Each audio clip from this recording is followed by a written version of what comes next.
राधे राधे। कैसे हैं आप लोग? ईश्वर कृपा से आप सब अच्छे होंगे।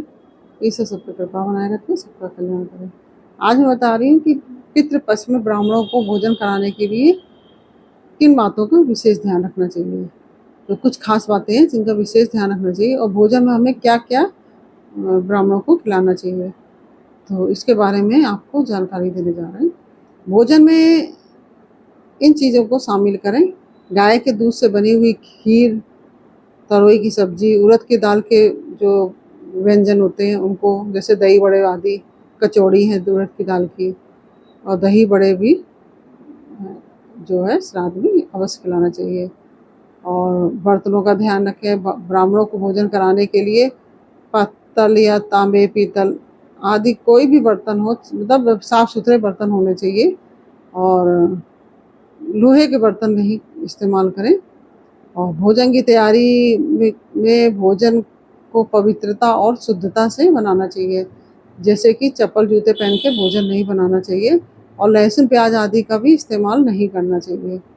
तो भोजन करने के समय ब्राह्मणों को दोपहर का समय होता है। श्राद्ध में हमेशा दोपहर को भोजन कराया जाता है, प्रातःकाल नहीं कराया जाता है। 12 बजे के बाद ही श्राद्ध का भोजन कराया जाता है।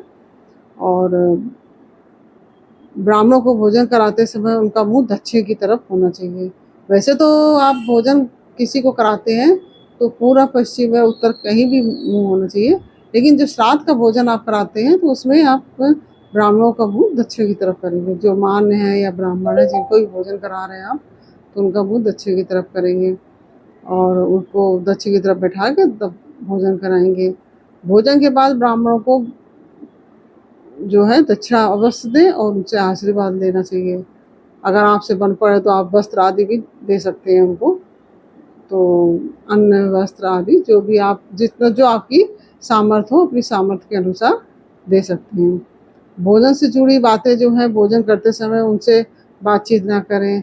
किसी भोजन करने में वैसे भी बात नहीं करना चाहिए, और भोजन के बाद ही घर के सदस्य भोजन करें, और घर के सदस्यों को ही भोजन कराना चाहिए। ये नहीं कि नौकर चाकर जो ऐसे आपके यहाँ लगे हैं काम करने वाले, उनसे भोजन नहीं कराना चाहिए। जैसे कि आप भोजन करा रहे हैं, जैसे महिलाएं, श्राद्ध का भोजन महिलाएं बनाती हैं और पुरुष लोग परोसते हैं। जो ब्राह्मण आते हैं उनको पुरुष लोग परोसना चाहिए। तो इस तरह से ज़्यादा शुभ माना जाता है। और इसमें जैसे कि पत्ता गोभी है और कुमड़ा आदि नहीं दिया जाता है खाने के लिए। अग्नि पुराण के मुताबिक पितृपक्ष में ब्राह्मणों को पत्ता गोभी और कुमड़ा की सब्जी नहीं खिलानी चाहिए। और पितृपक्ष के जो दौरान है ब्राह्मणों को भोजन कराना तो बेहद बेहद ज़रूरी होता है। अगर आपके यहाँ मान्य वगैरह हैं तो उनको भी भोजन अवश्य कराना चाहिए, क्योंकि कहा जाता है कि एक मान 100 ब्राह्मण बराबर होते हैं। तो मान्य है तो वो मान को भोजन अवश्य कराना चाहिए। और ऐसी मान्यता है कि उन्हें भोजन बगैर कराए बगैर श्राद्ध पूरा नहीं होता है। ब्राह्मणों को जब तक भोजन नहीं करा लेंगे आप पितृपक्ष में, तब तक श्राद्ध पूरा नहीं होता है। श्राद्ध के दौरान ब्राह्मणों को कराया गया भोजन सीधे पितरों तक पहुंचता है। जो भी आप ब्राह्मणों को खिलाएंगे वो सीधे पितरों को प्राप्त होता है। और श्राद्ध में जो हमारे पितरों को जो पसंद होता है वही चीज़ अवश्य बनानी चाहिए। वो उनके पसंद की चीज़ बनाई जाती है। तो इसके अलावा गाय, कुत्ता, चींटी, कौवा आदि को भी भोजन कराना पुण्यकारी माना गया है। और श्राद्ध पक्ष में तो प्रतिदिन एक रोटी कौवे के लिए, एक रोटी कुत्ते के लिए और एक रोटी गौ के लिए ज़रूर निकालनी चाहिए। और बाकी चींटी है, चींटी चीटा वगैरह है, इनको भी डाल देना चाहिए। तो इस तरह से आप श्राद्ध में मतलब किन किन चीज़ों का भोजन कराना चाहिए, तो आप जैसे घुइयाँ भी खिला सकते हैं, कद्दू की सब्ज़ी खिला सकते हैं। तो ये सब चीज़ें आप खिला सकते हैं।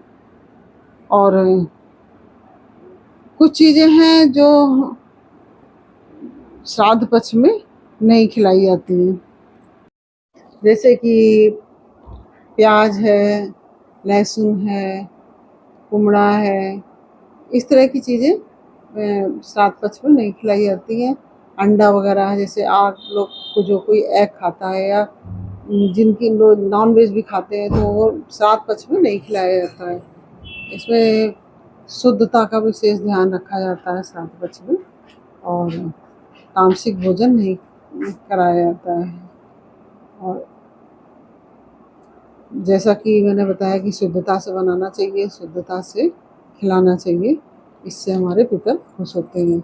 इस तरह से आप सभी श्राद्ध करिए। मैंने आपको बताया कि श्राद्ध पक्ष में क्या खिलाएं क्या ना खिलाएं, किस प्रकार से